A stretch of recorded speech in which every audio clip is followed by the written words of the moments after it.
আজকে আমি তোমাদের সাথে শেয়ার করব বিয়ের হলুদ কোটোর ব্লগ। আমি জানি আমি অনেকটাই লেট, কিন্তু কিছু করার নেই। অলস মানুষের ব্লগ দেখতে গেলে একটু ধৈর্য ধরতে হয়, ওই আর কি।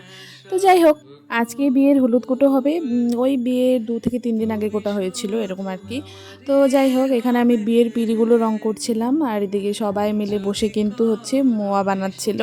আমাদের এই সাইডে কিন্তু সবাই মোয়া ঠোয়া মানে যে কোনো অনুষ্ঠান হলে মোয়া মুড়ি এইসব ঘরে মানে রাখে আর কি।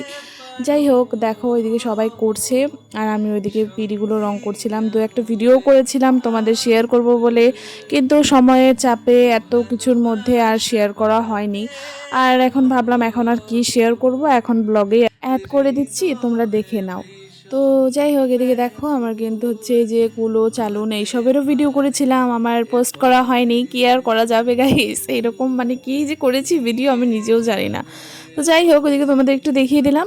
তারপরে এখন কিন্তু হচ্ছে সব কাজ বাজ সেরে আমি কিন্তু 3টা না কয়টা দিকে স্নান করে খাওয়া দাওয়া করে দেন তারপরে একটু পরেই দেখি সব মানুষজন আসা শুরু হয়ে গেছে। এখন কিন্তু এই যে দেখো, মা হচ্ছে চালুনটা নিয়ে আসলো, তারপরে ঠাম্মি হচ্ছে কুলো নিয়ে আসলো। তো এদিকে এখন হবে হলুদ কুটো। রাতের আকাশের এক ফালি বিয়ের দিনগুলো যে কত তাড়াতাড়ি পার হয়ে গেল আমরা নিজেরাও বুঝতে পারলাম না। আজ বিয়ে শেষ হয়ে গেছে 1 মাসেরও বেশি বলতে গেলে। যাই হোক, 1 মাস হবে আর কি। তো মানে ভাবলেই কেমন একটা লাগে যে বিয়ের জন্য আমরা এত বছর থেকে অপেক্ষা করে আছি, সেটা এত তাড়াতাড়ি চলে গেল, মানে ভাবলেও অবাক লাগে। ভিডিওগুলো দেখছি আর ভাবছি কি তাড়াতাড়ি চলে গেল বিয়েটা। তো যাই হোক, এদিকে দেখো এখন তো আগে যেগুলো নিয়ম কানুন থাকে ওগুলো সব করে নিচ্ছে। দেখো, হলুদ শুধু কুটলেই হয় না, আমাদের বাঙালিদের নিয়ম কি বলবো, অনেক নিয়ম। তো যাই হোক, এখানে সব কিছু করে ঠরে নিচ্ছিল।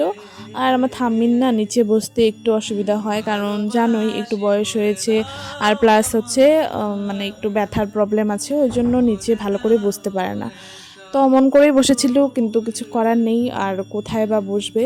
তো এদিকে এখন দেখো হচ্ছে বরণ করে নিচ্ছে, মানে যেটাতে আর কি কুটবে, ওটাকে কি বলে আমি ঠিক জানি না, ছাউনি না কি যেন বলে। তো যাই হোক, তোমরা কিন্তু কমেন্ট সেকশনে জানিও কি বলে এইটাকে, মানে যেটাতে হলুদ কুটছে আর কি, কুটবে একটু পরে।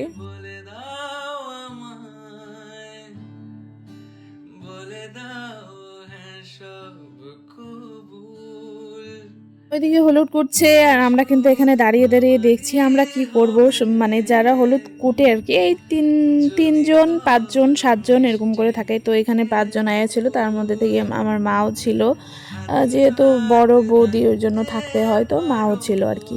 এখন দেখো হলুদ দিয়ে দিয়ে দিচ্ছে, আর কুটছে আবার নামাচ্ছে, এই করছে। আমরা দাঁড়িয়ে দাঁড়িয়ে দেখছিলাম।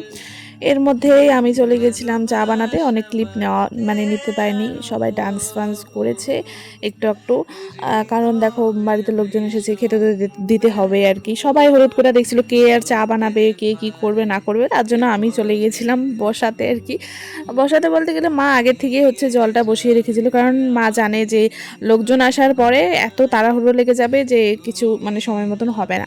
তার জন্য আগে থেকে জলটা বসিয়ে রেখেছিল, মানে চা পাতা দিয়ে রেখেছিল। আমি গিয়ে শুধু দুধ আর হচ্ছে যা চিনি ফেনে দিতে লাগে ওইগুলো দিয়ে আমি হচ্ছে পরে দিয়েছি। তো পরে আর কি সবাই আমাকে হেল্প করতে এসেছিল, কিন্তু প্রথমে আর কি দৌড়ে গেছি আমি, না হলে সময় মতো দিতেই পারতাম না, এই হচ্ছে ব্যাপার।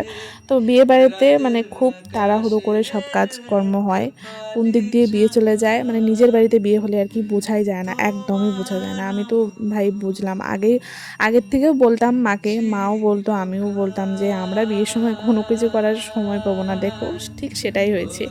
তো যাই হোক, এখন হচ্ছে সবাই খাওয়া দাওয়া করে চলে গেছে, মানে চলে যাচ্ছে আর কি, যায়নি এখনো। তো এদিকে এখন আমরা একটু ঘরে রেস্ট নিচ্ছিলাম, মানে রেস্ট মানে সবাই মিলে একটু গল্প করছিলাম।